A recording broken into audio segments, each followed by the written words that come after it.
Welcome to another episode of Tea Talk. Back on our show today is Dr. Kathleen Dang, our naturopathic physician and registered acupuncturist here at Red Tree Wellness. Welcome back. Thank you. I hear you're going to talk to us today about prostate health. This is November, and this is dedicated to all things men's health. I'll go back there as we talk. Great. Tell us more. Yeah, so I do see prostate health as a common issue in my practice, particularly BPH, which stands for benign prostatic hypertrophy. So a healthy prostate actually is about the size of a walnut, and it sits right under the bladder. And as men age, the prostate gets larger, and it can get to the size of an orange. Wow. And when that happens, it actually impedes the flow of urine. Wow. So what does having BPH feel like? So men report that their stream is weak and slow.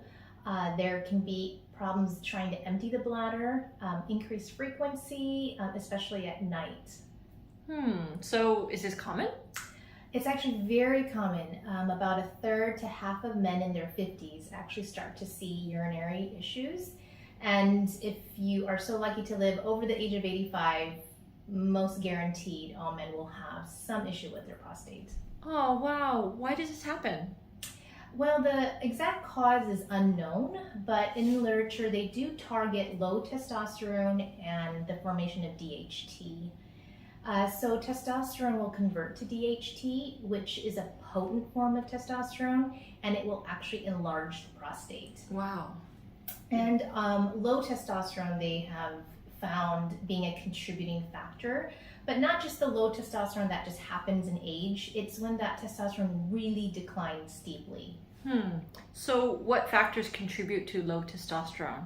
So in literature, it suggests that inflammation is a big component, and particularly metabolic conditions such as high cholesterol, like high LDLs, high triglycerides, high blood sugars, high blood pressure, abdominal waist more than 40 inches, so being overweight in the abdominal area, chronic stress, poor sleep, and also, interestingly, there's some literature that suggests just fatherhood in general actually increases the decline of testosterone. Oh, well, what natural ways can men support their testosterone and prostate health? Yes, I believe in a targeted holistic approach for prostate health, starting with foods. So in research, beta-sitosterols, which is a plant oil, is found high in nuts and in avocados. And these two foods, pistachios and avocados, have the highest beta-sitosterols